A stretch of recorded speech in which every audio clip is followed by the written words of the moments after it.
The morning sun hit my driveway at that perfectly smug angle, the kind that made every speck of dust on my blue Ford F-150 look like a personal insult. I was leaning against the hood, sipping coffee, enjoying one of those rare, peaceful moments suburban life occasionally allowed. But peace never lasts long on this street. A sharp, high-pitched shriek cut through the calm like a fire alarm. I didn't even need to look up to know who it was. Karen, HOA Karen. And judging by the way her sandals slapped the pavement, she wasn't coming over to borrow sugar. She came storming up my driveway, clipboard clutched in one hand like it was a badge of authority. Her eyes were wide, almost cartoonishly furious. That truck is parked illegally, she barked, voice scraping across the morning like nails on glass. I took another sip of coffee, keeping my voice calm. Karen? It's my truck, in my driveway. I'm pretty sure parking laws don't apply here. Her jaw tightened so hard I thought I heard it click. You could almost see the circuitry in her brain misfiring. Then she reached into her bag with the kind of dramatic pause only a self-appointed neighborhood enforcer could pull off. I have the master key, she snapped. I can tow it if I need to. Out came a shiny, overly complicated key, something that looked like it belonged in a security vault, not an HOA starter pack. She crouched beside my truck door and started fumbling with it, jamming and twisting like she was defusing a bomb. Once, twice, 3 times, nothing. My truck sat there smugly, unbothered. I couldn't hold it in. I laughed, quietly, but enough for her to hear. "Having trouble there?" I asked. Her face turned a dangerous shade of crimson. She slammed the key down on the hood like it had betrayed her personally. "This isn't over! I'm calling 911!" she screeched, stabbing at her phone with trembling fingers. In my mind, it was the perfect freeze-frame moment. Karen, mid-meltdown, absolutely convinced the cops were about to enforce her imaginary laws. Minutes later, the wail of sirens echoed through the neighborhood. I leaned back against the truck, arms crossed, feeling the absurdity of it all wash over me. Neighbors peeked over fences, phones out, whispering. The air smelled like freshly cut grass, hot asphalt, and impending chaos. "They're coming!" Karen shouted, pacing the driveway like a general awaiting reinforcements. "They'll make you move this truck right now." She pointed wildly, waving that master key like a sword of justice. When the patrol car finally rolled up, its flashing lights reflecting off my truck's chrome, I almost felt sorry for her. Almost. The moment the officer stepped out, Karen's confidence started to evaporate. The officer approached slowly, notebook ready, scanning the scene like he'd just walked into a sitcom gone wrong. Karen's voice was still loud, but the cracks had started to show. "He's parked illegally. You have to make him—" "Ma'am," the officer interrupted, tone steady but sharp. "Let's start with what's actually happening here." His eyes turned to me. "Sir, your truck?" I nodded, keeping my voice even. "It's my truck. My driveway. She tried to use some kind of master key that doesn't even fit and called 911 when it didn't work." Karen's arms started flailing again, her voice jumping an octave. He's trespassing! He's... Her words ran headfirst into silence. The officer raised an eyebrow. "Ma'am, do you have any proof of that?" Her clipboard shook. Her hands trembled. She couldn't finish. You could almost see her brain smashing the panic button. By now, the neighborhood was fully tuned in. Phones out. Some recording. Some pretending not to. The officer looked back at me. "Sir, has she done anything threatening or aggressive?" I tried not to smile. "Well, she did try to jam a key into my truck several times and then yelled at me for standing on my own property." Karen's face went redder than a stop sign. "I'm calling 911 again," she screamed, and that's when she made her fatal mistake. She lunged for the truck door, trying to yank it open like she was about to prove something, but the door was locked. She lost her balance, stumbled forward, and nearly face-planted. The officer's hand shot to his belt. "Ma'am?" Karen froze, breath ragged, eyes darting like a trapped animal. It was like watching a balloon deflate in slow motion, every ounce of her authority leaking away. "Ma'am," the officer said firmly, "I need you to calm down before this escalates further. Step back." But she didn't. Her lip quivered, her fingers tightening around that useless key. "You think you can just park here?" she screamed at me. "You think you own this neighborhood? I called 911. They'll make you move it." And then it happened. In her frenzy, Karen stumbled backward, tripped over her own foot, and slammed into the edge of my truck. The metallic clang echoed through the cul-de-sac, and every neighbor winced in perfect unison. "Ma'am!"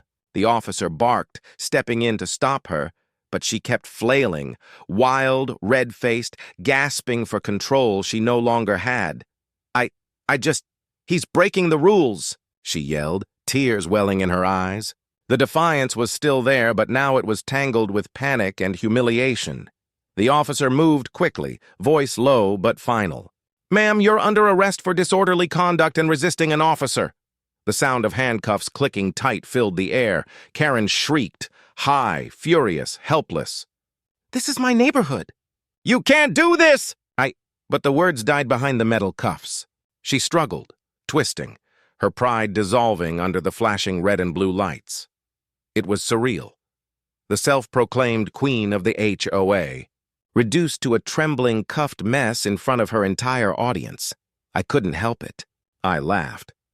Not out of cruelty, but out of sheer disbelief. My truck gleamed behind her like the world's most unbothered witness, sitting proudly in the same spot that started it all. The sirens began to fade as the officer radioed for backup to take her away. Neighbors lingered at their fences, whispering in low tones, some shaking their heads, others quietly laughing, phones still raised, catching every frame of Karen's public meltdown. Her eyes found mine one last time before she was led toward the squad car, a cocktail of hatred, humiliation, and denial swirling behind them.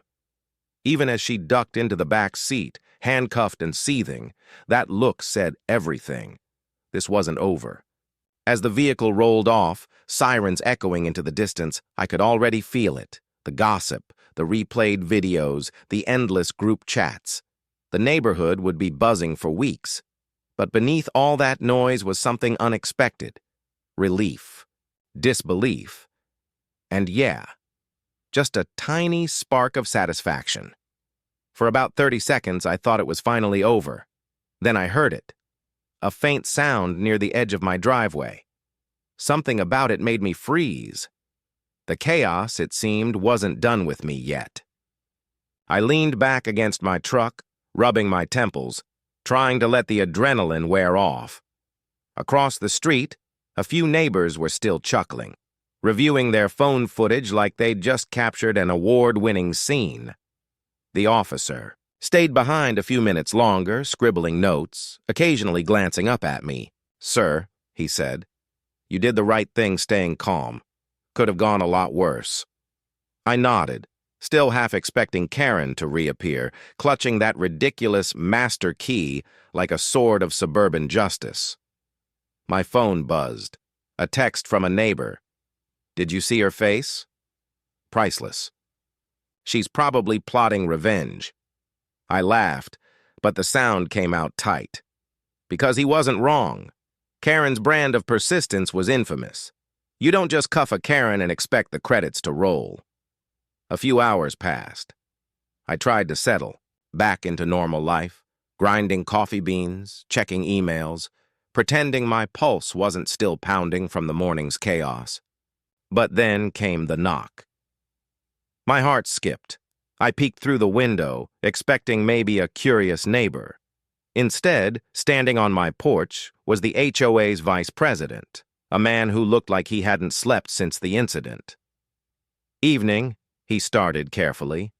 "We need to discuss Karen. She's, very upset. About the truck. About the call." His voice trailed off like he didn't want to finish the sentence. Then I saw it, a small envelope in his hand, Karen's looping signature scrawled across the front. Inside was a note, a furious manifesto about property rights, abuse of authority, and a thinly veiled threat about next time. The handwriting practically vibrated with anger. Every line dripped entitlement. Every word screamed obsession. I stared at it, realizing something chilling. This wasn't over. Not even close. Just as I set the note down, my phone rang. Unknown number. Against my better judgment, I answered. Next time, a cold voice hissed. You won't be so lucky. Karen. Calm, controlled, terrifying. The hair on my arms stood up. The sun had vanished completely now, shadows stretching across my yard like something out of a thriller. It was too quiet, the kind of silence that makes your instincts itch. This wasn't closure. It was the beginning of something darker. I looked out the window toward my truck, still gleaming in the faint light. For the first time, it felt less like a vehicle and more like armor, my last line of defense in whatever suburban war was brewing. I'd survived round one. But the message on the phone told me one thing loud and clear. The real storm hadn't even started. That night dragged on forever. Every creak of the house sounded like an alarm. Every passing headlight sent a jolt through me. Karen's words replayed in my head like a cursed recording. Next time. You won't be so lucky. By morning, I hadn't slept. The neighborhood felt different, quieter, heavier. People whispered behind blinds. Some avoided eye contact. Others smirked, already spreading the video of Karen's meltdown online. Proof of her downfall was everywhere, but that didn't erase the uneasy feeling that she was watching, waiting. Then came the knock. Not at the door this time. A soft, deliberate tap on my window. I froze. My breath caught. Slowly, I turned. There she was, Karen. Hair slightly disheveled, eyes sharp as ever, freshly released. Maybe on a technicality, maybe because the world itself feared her wrath. She stood there smiling, a calm, unsettling smile that didn't belong on someone who'd just been cuffed 12 hours ago. Surprised to see me? She asked sweetly, her tone sugar-coated poison. I didn't answer. I didn't need to. Her presence said enough. I came to make things right, she went on, pacing the edge of my porch, fidgeting with a folder clutched to her chest.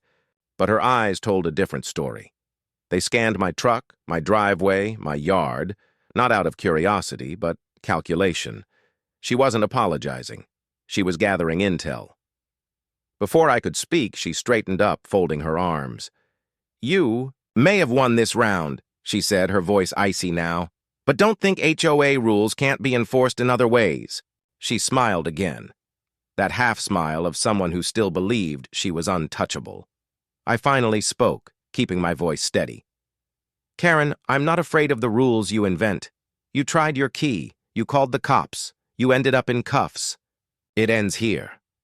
Her expression flickered for just a moment, a tiny crack in the armor. Then she exhaled sharply, stepping back. We'll see about that, she muttered before turning away, walking down the cul-de-sac like a villain retreating for the sequel. I leaned against my truck, letting the tension drain out of me. The morning light caught the chrome just right, reflecting the chaos of the last 24 hours. The truck, still standing, unbothered, had become a symbol of defiance, of surviving the storm. The neighborhood, though, would never be the same. Everyone had seen what happened. Everyone had chosen a side. And somewhere out there, Karen was plotting her next move. One thing was certain. In this neighborhood, drama wasn't just inevitable. It was tradition. Can you believe that just happened? Don't miss what comes next. Hit that subscribe button, smash that like, and drop a comment below, because trust me, you haven't seen the last of Karen's chaos.